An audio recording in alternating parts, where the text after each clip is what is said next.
Hola les amis, j'espère que vous allez bien. Aujourd'hui je reviens dans une nouvelle vidéo que j'avais trop envie de faire depuis très longtemps et je sais que vous l'attendez depuis un bon bout de temps. Aujourd'hui, qu'est-ce que je tourne?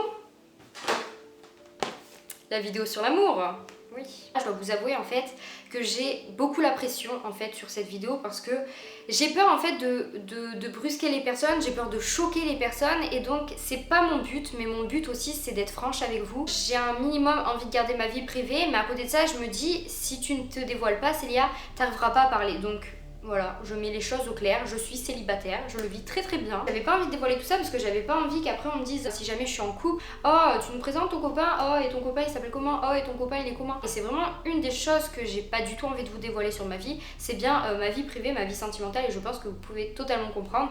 Sauf que dans une vidéo débat sur l'amour, en quelque sorte je me mets un peu en danger parce que vous savez très bien que dans les vidéos débat, il faut que je parle, il faut que j'exprime un peu mes expériences, que j'ai vues, ce que j'ai entendu, ce que j'ai lu. Et donc quelque part j'étais un peu obligée de vous révéler ma situation amoureuse. Si tu es nouveau sur ma chaîne, tu ne sais pas que les vidéos débats se passent sur mon Instagram que je te mettrai justement ici et en barre d'infos. C'est vous qui avez choisi le thème de l'amour pour que je puisse en parler sur ma chaîne.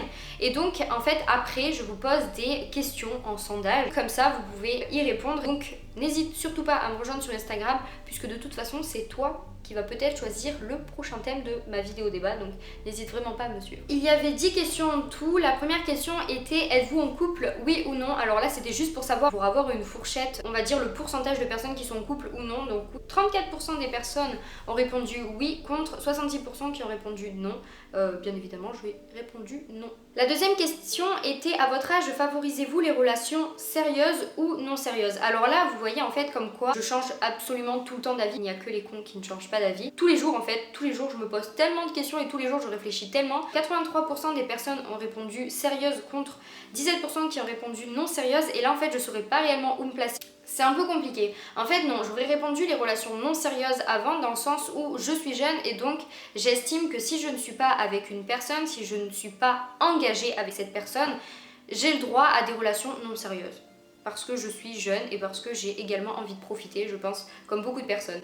Mais d'un autre côté, j'aimerais aussi, bien évidemment, avoir une relation sérieuse parce que j'estime que, à un moment donné, je n'ai pas envie d'aller voir ailleurs 40 millions de fois. Une seule personne me suffit et donc je dirais plus les relations sérieuses. Question 3, si vous êtes pour les relations non sérieuses, pourquoi est-ce que vous ne vous engagez pas? 37% ont répondu peur de l'engagement, contre 63% qui ont répondu je veux profiter. Alors là, je pense qu'il y a beaucoup plus de personnes jeunes qui me suivent, donc de mon âge, et donc je pense que la plupart des personnes qui ont répondu à ce test, c'est pour ça qu'elles vont dire j'ai plus envie de profiter à mon âge et donc moins de me prendre la tête. Et donc 37% ont répondu peur de l'engagement, et donc là moi je me placerai également entre les deux parce que c'est un peu compliqué à notre âge. C'est vrai que est-ce qu'on est capable d'être engagé? Est-ce qu'on est assez mature pour être sérieux, pour respecter la personne, pour ne pas faire du mal? Je sais pas trop où je me placerai, mais je pense que ce serait plutôt dans peur de l'engagement. En fait, je réponds maintenant. J'ai déjà répondu, mais la réponse, on va dire sérieuse pour maintenant, c'est maintenant. Pourriez-vous envisager une relation polyamoureuse? Alors là, j'ai fait une annotation sur le polyamour et le fait d'aimer amoureusement plusieurs personnes en même temps. Donc 9% des personnes ont répondu oui contre 91% des personnes qui ont répondu non. Je suis avec les personnes qui ont répondu non. Je ne pourrais pas être dans une relation polyamoureuse et j'expliquerai après tout simplement pourquoi. Donc j'ai pas envie de rentrer dans les détails, mais je ne pourrais pas du tout en fait.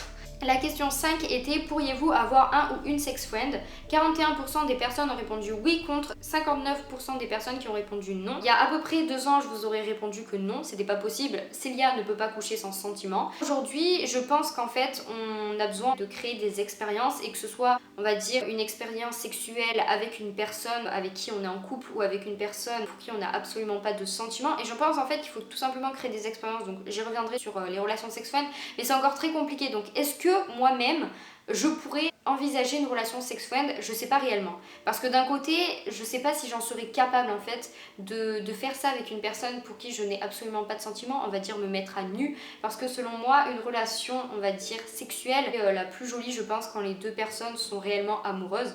Selon vous, pensez-vous qu'il y a plus de relations durables à notre époque? Et là c'est super triste, quand j'ai vu ça, je me suis dit mais waouh, les gens sont tellement déçus par l'amour. 23% des personnes ont répondu que oui contre 77% des personnes qui ont répondu que non. Et là en fait je me place du côté des 23%. Moi je pense sincèrement, du moins à notre âge, pas à l'âge de nos parents, et là peut-être que des personnes vont me répondre mais Célia, t'as totalement tort, enfin je veux dire il y a plein de personnes qui se font tromper, etc. Enfin oui, d'un côté il y a beaucoup de tromperies, mais ça je pense que c'est à toutes les époques et c'est à toutes les générations, d'accord.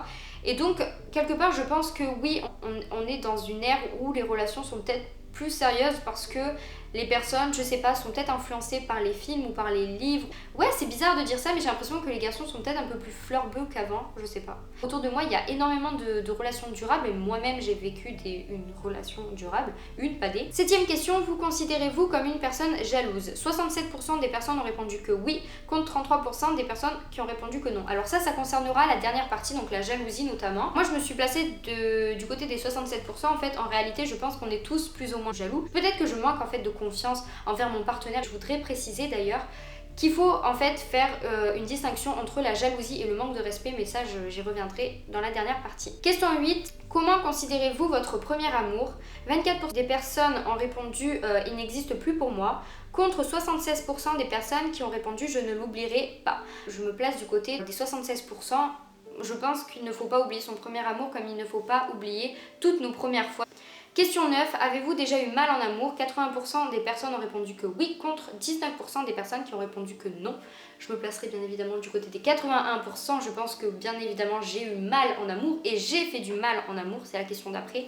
Mais je pense qu'on est nombreux à avoir eu mal en amour, bien sûr. Et la dernière question était, pensez-vous avoir déjà fait du mal à une personne en amour? 65% des personnes ont répondu que oui, contre 35% qui ont répondu non. Je pense que les personnes qui ont répondu non sont soit aveugles, soit... je pense que on a tous fait du mal en amour, on peut pas se dire non je n'ai pas fait du mal en amour sachant qu'on n'est pas à la place de la personne à qui on a fait du mal, tout simplement. Cette vidéo est un peu compliquée dans le sens où je vais parler de l'amour, mais l'amour en fait c'est tellement vaste. D'habitude en fait je pose tout simplement une question et j'essaye d'y répondre, une question un peu philosophique ou non. Mais là en fait c'était tellement compliqué de trouver une question assez concrète sur l'amour. J'ai notamment nommé la vidéo l'amour en 2018 tout simplement parce que c'est notre période actuelle et parce que selon moi il y a tellement de types de relations amoureuses aujourd'hui que j'avais vraiment envie d'en parler. Tout d'abord je vais commencer par vous parler dans une première partie du premier amour parce que selon moi le premier amour c'est vraiment le début, la première fois, la première sensation amoureuse. Donc je pense que c'était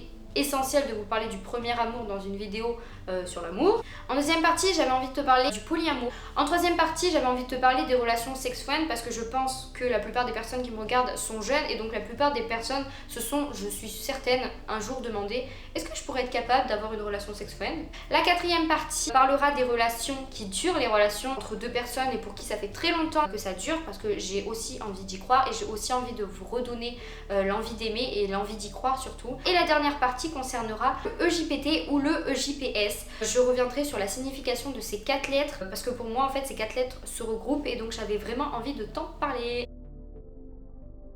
Je pense que c'est très important de donner une définition. Je pense qu'on a tous une définition plus ou moins différente chacun du premier amour. Certains qui vous diront c'est la première fois que j'ai embrassé une personne, c'est la première fois que j'ai eu une relation sexuelle avec une personne, c'est le premier sentiment amoureux. Pour moi le premier amour c'est la personne pour qui vous avez ressenti le premier vrai sentiment. Pour qualifier le premier amour, bien souvent on utilise l'adverbe vraiment. On dit souvent c'est le vrai amour, c'est le vrai sentiment, c'est la première fois vraiment que j'ai ressenti cet amour énorme. Je ne peux pas vous parler du premier amour si je ne vous explique pas mon premier amour à moi. Pour moi, ça ne paraît pas du tout logique. J'ai vécu ma première histoire d'amour folle et très intense. Il y a ça à peu près 2 ans, je crois, quelque chose du genre, ça passe vite le temps, bah oui. Au départ, j'étais le genre de personne, je m'en foutiste. Cette personne, je la connaissais déjà depuis très longtemps, d'ailleurs c'est un ami à moi, et comme quoi, l'amitié n'existe pas entre une fille et un garçon. Et au final, on est sortis ensemble. Dans ma vision des choses, dans ma tête, voilà, j'avais 16 ans, j'étais un peu crucruche. Et bien souvent, à 16 ans, on a hâte de faire notre première fois. Voilà, ça commence à tourner dans notre tête. Et moi, j'étais là à me dire, mais je m'en fous, de toute façon, c'est que pour le cul, j'en ai rien à battre. Super! Et au final, en fait, je me suis pris un peu à mon propre jeu. J'ai eu des sentiments. J'ai mis énormément de temps à avoir des sentiments, à aimer, etc. J'ai commencé à avoir des sentiments, puis j'ai commencé à aimer la personne. Puis je suis tombée amoureuse et j'ai fini par adorer cette personne au point d'y consacrer tout mon temps, au point de l'aimer aussi fort que n'importe qui sur cette terre et lui donner énormément de ma personne. Je suis rentrée dans ce mood là du premier amour. Et en fait je pense que quelque part le premier amour c'est aussi la première relation passionnelle.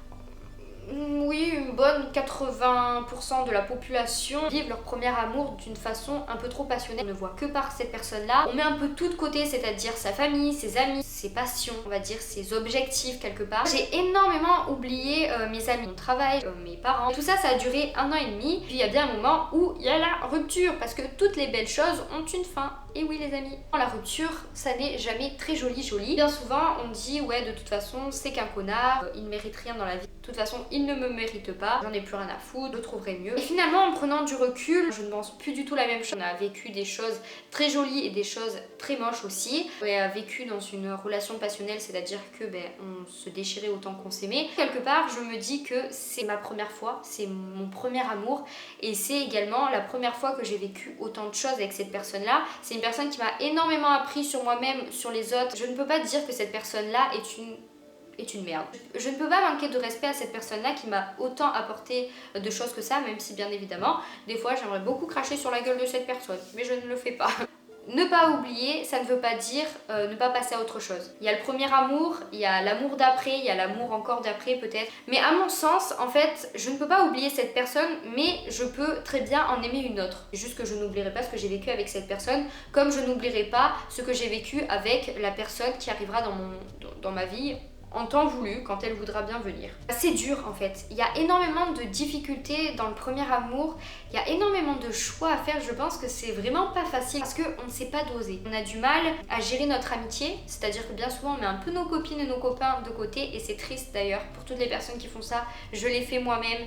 Et j'ai regretté. Faut surtout pas oublier toutes les personnes qui ont été là pour vous et qui seront peut-être toujours là pour vous. Il faut savoir faire la part des choses entre les deux. C'est très compliqué de ne pas tout donner. C'est-à-dire que bien souvent, on a du mal à prendre notre temps. On a l'impression qu'il faut tout donner d'un coup. On a l'impression que la personne va partir. Du coup, on va être là et on va dire « Ah, je vais te donner tout l'amour que tu veux ». Ça fait fuir énormément la personne aussi. Ce qui est compliqué dans le premier amour, c'est qu'il faut à la fois y voir du concret, tout en gardant les pieds sur terre. Au bout de quelques mois, avec la personne avec qui on est, voilà, on commence à parler de futur, peut-être à parler de prénom pour enfants. Enfin, c'est un peu compliqué dans le sens où ça peut faire peur à la personne.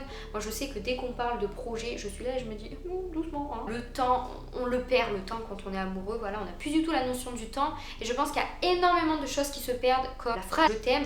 Ça se perd tellement, ça se dit pour tout et pour n'importe quoi. Moi, je l'entends à tout va. Et c'est dommage. J'ai l'impression que de nos jours, je t'aime se dit comme bonjour. Et pour moi, je t'aime, c'est tellement important. C'est-à-dire que c'est une personne quand même qui vous aime. Enfin, moi, une personne qui m'aime, je suis là et je me dis oh, elle m'aime quoi, wow. C'est un sentiment tellement fort qui ne peut pas s'employer comme bonjour. Vous voyez ce que je veux dire? Enfin, quand j'entends ça, je suis là et je me dis wow.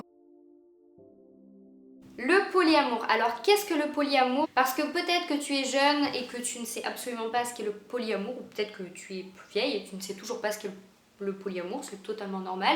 C'est tout simplement basé sur une liberté de sentiment et de personnes, c'est-à-dire qu'une personne peut très bien aimer plusieurs personnes à la fois et donc c'est une relation qui est assez libre et respectueuse. Une base de respect, c'est-à-dire que la personne qui est polyamoureuse, elle va lui dire écoute, j'aime Paul, j'aime Pierre, j'aime Jacques et voilà, je les aime tous et je t'aime toi également. Je recherche. Donc si jamais tu es une personne polyamoureuse ou bien si tu connais des personnes polyamoureuses, j'aimerais beaucoup m'entretenir avec toi sur les réseaux sociaux, donc en privé, tout simplement parce que j'aimerais beaucoup avoir en fait l'avis d'une polyamoureuse ou d'un polyamoureux, vraiment en rencontrer une en fait, vraiment qui me parle de son expérience. Je me suis inspirée du magazine Paulette, alors j'adore le magazine Paulette, c'est le numéro sur l'amour. Il n'y est bientôt plus du tout en vente, enfin je pense qu'à l'heure où cette vidéo sortira, il n'est plus du tout en vente puisqu'il y a le nouveau numéro qui va sortir. En tout cas c'était un numéro hyper intéressant que j'ai complètement adoré. Quand j'avais pour but de faire la vidéo sur l'amour, je savais pas du tout que Paulette allait faire un magazine sur l'amour et en tout cas ce que j'ai bien aimé c'est qu'en fait il y a une partie sur le polyamour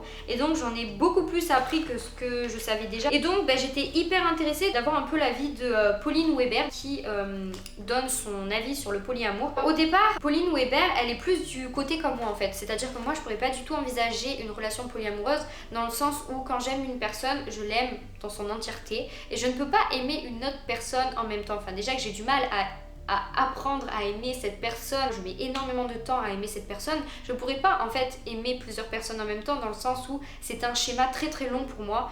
Elle a dit par exemple qu'on puisse aimer plusieurs personnes à la fois et ce de différentes manières, l'une totalement, l'autre physiquement et enfin une dernière intellectuellement. Alors en fait c'est ça en fait le polyamour, c'est que j'ai l'impression que une personne en fait qui est polyamoureuse, elle recherche toutes les choses qu'elle cherche chez un partenaire, elle ne l'a pas trouvé chez son partenaire actuel. J'ai l'impression qu'elle va chercher par exemple l'intellectuel d'une personne, l'humour d'une autre, le côté sexuel d'une autre. Une sorte de remix, sauf qu'on n'est pas dans les Sims et que ça n'est pas possible. Le polyamour est un palliatif à la peur de l'engagement et à la perte de liberté. Je suis totalement d'accord, pour moi, les personnes qui sont dans des relations polyamoureuses ont peur de l'engagement. Elles vivent en fait des relations très libres plutôt. Là en fait, elle parle de quelque chose qui est selon moi très étrange, c'est-à-dire que moi j'ai vraiment l'impression que le polyamour est basé sur le sexe. J'ai l'impression que oui, la personne qui est polyamoureuse, elle a besoin d'avoir une relation sexuelle avec tous ces individus. Donc là, Pauline Weber explique en fait que les polyamoureux, avant tout, priment l'amour. Selon elle, il est possible d'aimer passionnément quelqu'un sans partager son intimité. Alors là, je suis totalement d'accord. À un endroit, je suis absolument pas d'accord avec elle. Elle parle de divorce. Elle dit en France, on compte près de 130 000 divorces par an, c'est énorme.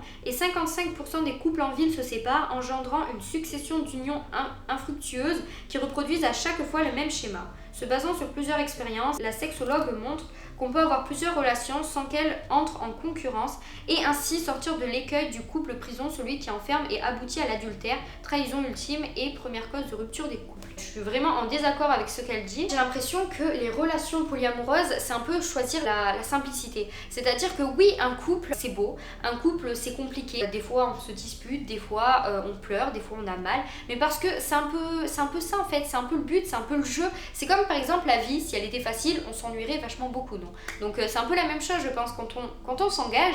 C'est pas toujours joli et donc j'ai l'impression que dans l'univers des polyamoureux, c'est un peu tout rose, le monde des bisounours. Et donc pour moi c'est pas ça la vie. Et j'ai l'impression que cette relation est peut-être libre. Voilà, en fait j'ai l'impression que vu que la personne a beaucoup de partenaires, il n'y aura jamais d'échec amoureux. Quand on tombe amoureux ou quand on a envie d'avoir une relation amoureuse, il y a bien évidemment des échecs, il y a bien évidemment des failles, des choses qu'on fait mal, des choses qu'on va apprendre par la suite à bien faire. Et j'ai l'impression qu'en fait, dans les relations polyamoureuses, l'échec en fait, ces personnes-là ne connaissent pas. Elle a dit plusieurs relations sans qu'elles entrent en concurrence. Je veux parler des jeunes. De nos jours, les jeunes, à notre âge, je suis désolée de dire ça comme ça, mais beaucoup d'adolescents, et c'est totalement normal je pense, voient le sexe comme une... Wow, c'est comme un diamant en fait. Il y a beaucoup de personnes qui veulent avoir beaucoup de relations sexuelles pour avoir de plus en plus d'expérience. Et en contrepartie, je pense, et j'en suis même certaine, que ces personnes qui ont vécu beaucoup d'expérience, eh ben, mettent un peu les personnes avec qui elles ont eu cette expérience en concurrence. Je sais pas, cette personne c'est mieux faire cette chose que cette personne. Bien évidemment, une part de concurrence. Alors on va pas me dire que dans les relations polyamoureuses, il n'y a pas de concurrence. On va pas me dire que la nana dans sa tête, elle se dit pas « Oh Jacques, il sait super bien faire ça, contrairement à Paul ». Les relations sex-friend, parlons-en. Je sais pas si tu sais ce que ça veut dire. Avoir un partenaire et n'éprouver absolument aucun sentiment amoureux pour lui et juste faire l'amour. Selon moi, c'est ma définition du sex friend. Personnellement, j'ai longtemps pensé à cette possibilité d'avoir un sex friend. Alors pas du tout, il y a à peu près 2 ans, d'accord, je me disais toujours, Celle, tu ne coucheras jamais avec une personne sans être amoureuse de cette personne. Quelque part, à un moment donné, ça m'a un peu effleuré l'esprit de me dire, est-ce que tu pourrais coucher avec une personne sans sentiment ? Je sais pas. Parce que là, il y a beaucoup de personnes qui vont me dire la meuf, elle pense qu'au sexe. Bah ouais, mais bon, au bout d'un moment, je veux dire, l'homme, et c'est prouvé scientifiquement, l'homme a besoin de 3 choses dans la vie. Se nourrir, dormir, se reproduire. Il y a beaucoup de personnes, et notamment des jeunes aujourd'hui, qui favorisent ce genre de relation tout simplement parce que les personnes n'ont pas forcément envie de s'engager, ne sont pas dans le but de chercher leur premier amour parce qu'ils ne sont pas dans l'immédiateté. Et je pense que les jeunes qui veulent être dans des relations sexuelles sont tout simplement dans l'objectif de ne pas se prendre la tête, d'avoir un sentiment de liberté, je pense, quelque part. Et les relations sexuelles, c'est pas tellement facile, parce que je pense qu'on se pose d'autres questions. Peut-être que dans les relations sexuelles, on n'est pas dans ce mood de prise de tête comme on peut l'être quand on est en couple. Puis je pense que quelque part, il y a d'autres questions qu'on se pose forcément quand on est dans une relation sexuelle, comme par exemple, comment être sexuelle avec une personne ? Et comment surtout l'aborder avec la personne avec qui on a envie d'être sexuelle ? Enfin, je me vois pas du tout aller vers un mec dans la rue et dire « Hey, salut toi, bon on n'est pas amis, on se connaît pas du tout, moi c'est Célia, mais j'aimerais beaucoup être sexuelle avec toi. » C'est hyper ambigu en fait d'aborder ce genre de questionnement, enfin c'est hyper compliqué, non? Je pense également qu'il y a une certaine confiance à mettre en place, donc tout d'abord le fait que la personne n'a pas à aller voir ailleurs et l'autre également. Si vous avez été dans une relation sexuelle ou si vous êtes dans une relation sexuelle ou même si vous avez un avis complètement à part, dites-moi ça dans les commentaires ou bien en privé, ça me plairait beaucoup d'avoir votre avis parce que moi je n'ai jamais envisagé je n'ai jamais vécu ce genre d'expérience, donc je ne sais pas du tout comment c'est. Du moins, je n'ai jamais vécu cette expérience en couchant avec un ami pour qui je n'ai absolument pas de sentiments. Quelque part, quand une relation sex-friend dure, je pense qu'il y en a forcément un des deux qui va finir par s'attacher à l'autre personne et qui verra un peu plus qu'un simple plan cul. Compliqué aussi. Ouais, beaucoup. Et puis quelque part, ne finissons-nous pas par tomber amoureuse de la personne qui nous donne autant de désirs? On va arriver dans la catégorie que les personnes qui sont célibataires vont le plus détester, c'est-à-dire la catégorie de l'amour qui dure, la durabilité. Moi je fais souvent la con en fait, dès que je vois un couple dans la rue, j'aime bien dire ouais de toute façon c'est les premiers mois, dans 2 ans ce sera plus ça, vous verrez, de toute façon l'amour dure 3 ans, hein. Enfin je suis tellement contente de voir autour de moi des relations qui durent, donc j'ai toutes mes amies qui sont pratiquement en couple, ça dure donc je suis hyper contente pour elles. Je me dis merci quand même, merci de nous redonner espoir et de nous dire c'est possible. C'est pas facile aussi d'être dans une relation dure depuis pas mal de temps. On a toujours peur, je pense, on commence à être forcément jaloux, peut-être on s'ennuie et donc il y a la routine qui s'installe, la communication n'est absolument pas mise en place, du coup on a du mal à faire confiance. Selon moi, je pense qu'une relation qui dure, dit la personne qui est célibataire, je pense qu'une relation qui dure est fondée tout d'abord sur le respect. On dit toujours oui, relation qui dure c'est basé sur la confiance, patati patata. Mais s'il n'y a pas de respect, il n'y a pas de confiance, non? Tout est basé sur le respect, c'est-à-dire qu'une fois que les deux personnes se respectent, une fois que les choses, les bases sont mises en place, les deux personnes sont censées savoir qu'est-ce que la personne avec qui on est, qu'est-ce qu'elle ne peut pas accepter au fond d'elle. Ah oui, j'avais envie de parler de l'engagement parce que je trouve ça tellement important et je pense que c'est la base d'une relation qui dure. Je pense très clairement qu'on vit dans une société où la tentation est omniprésente. Quand bien même votre partenaire vous aime, je pense que la tentation ne demeure pas moindre. Et c'est horrible de dire ça, mais je pense que quelque part, on est des êtres vivants. On a des yeux, ça n'est pas pour rien. Oui, quand on est en couple depuis tant d'années, je pense que la tentation est toujours présente. C'est-à-dire qu'une femme, même si elle aime absolument son partenaire, elle est très bien avec cette personne-là, évidemment la tentation est partout. Ça ne lui empêchera pas de penser qu'un garçon qu'elle verra dans la rue, elle dira certainement c'est vrai qu'il est beau ce mec, waouh. À côté de ça, elle aime aussi la personne avec qui elle est. Il faut aussi faire une petite distinction. S'engager, ça veut aussi dire renoncer. Une fois qu'on s'engage, on ne touche plus à rien, c'est-à-dire qu'on touche seulement à son partenaire ou à sa partenaire et tu renonces à la tentation autour de toi. Aujourd'hui, très clairement, je peux comprendre, alors là je vais mettre un gros attention, d'accord? Aujourd'hui, je peux comprendre qu'après tant d'années, il y a bien un des deux partenaires qui va vouloir peut-être aller voir ailleurs, va vouloir découvrir. Au bout d'un moment, il y a forcément une routine qui est installée. À ce moment-là, la communication est fondamentale. C'est-à-dire que je pense qu'il ne faut pas avoir peur de dire écoute, je t'aime toujours autant, mais j'ai besoin de découvrir autre chose ailleurs. Mais ça m'empêche pas de t'aimer. La communication est fondamentale, c'est-à-dire que communiquer, c'est mieux que tromper. On en vient à la dernière partie qui est le EJPT ou le EJPS. Le E signifie l'engagement, le J signifie la jalousie, le P signifie la paranoïa et le T signifie la tromperie et le S signifie la séparation. Pour moi, ces 4 lettres vont ensemble, c'est-à-dire qu'une fois qu'il y a l'engagement, il peut y avoir de la jalousie, puis peut-être la paranoïa, la séparation, donc dans le meilleur des cas, ou la tromperie dans le pire des cas. Selon moi, la jalousie et le manque de respect sont deux choses totalement différentes. Alors là, vous allez vous demander, qu'est-ce qu'elle nous dit là? Mais c'est complètement deux choses différentes qui n'ont absolument rien à voir les deux.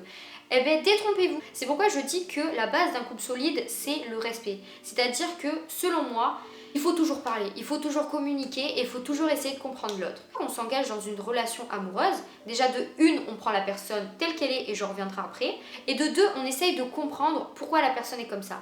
Alors peut-être que vous allez vous engager avec une personne qui a déjà été trompée. Et donc c'est forcément dur pour cette personne de vous faire confiance. C'est totalement compréhensible, d'accord? Peut-être que cette personne-là qui a déjà été trompée, elle a des fragilités, c'est-à-dire qu'elle va pas forcément vouloir que vous sortiez le samedi soir ou elle va pas forcément vouloir que vous voyez votre meilleur ami constamment. Le but n'est absolument pas d'arrêter tout ça parce que vous allez vous détruire la vie et la personne va en profiter. Le but est d'insérer en fait une sorte d'équilibre. Oui, vous allez dire ok d'accord, je sors quelques samedis et je t'envoie des messages toutes les heures. J'essaye de voir un peu moins mon meilleur ami et de consacrer plus de temps pour toi. À partir de ce moment-là, quand vous savez en fait les points faibles de la personne avec qui vous êtes, vous ne pouvez pas vous permettre de lui manquer de respect. Vous ne pouvez pas commencer à voir votre meilleur ami plus souvent ou bien d'aller en boîte tous les samedis soirs alors que vous avez dit au tout début de votre relation, non d'accord, on établit ce genre de base, je vais quelques samedis soirs en boîte et je t'envoie des messages toutes les heures. À ce moment-là, il y a bien un moment donné où le partenaire va dire oh mais t'es jaloux, faut arrêter un peu, c'est bon ton excès de jalousie,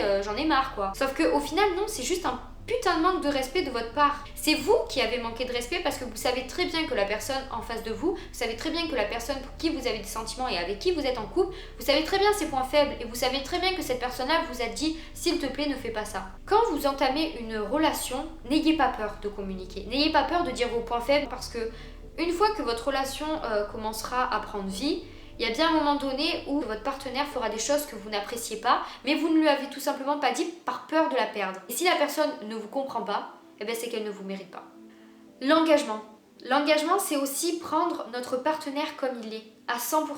C'est-à-dire que oui, on a tous des défauts, on a tous des qualités. Et si, admettons, votre partenaire a le pire défaut du monde qui est, par exemple, moi je supporte pas les gens égoïstes. Et donc si je vois que mon partenaire est égoïste, pour moi, c'est pas possible de m'engager avec une personne qui est égoïste au quotidien. Je ne pourrais pas. Et donc, quand vous êtes avec une personne qui a un énorme défaut qui, selon vous, est totalement repoussant et vous ne pouvez pas vivre avec ce genre de personne, eh bien ne vous engagez pas. Et vous vous dites peut-être, bon d'accord, autant il va changer. Mais non, d'accord. Quand vous rentrez dans une relation, quand vous vous engagez, dites-vous bien qu'à ce moment-là, vous ne changerez pas la personne. On ne change pas les personnes, on les accepte telles qu'elles sont.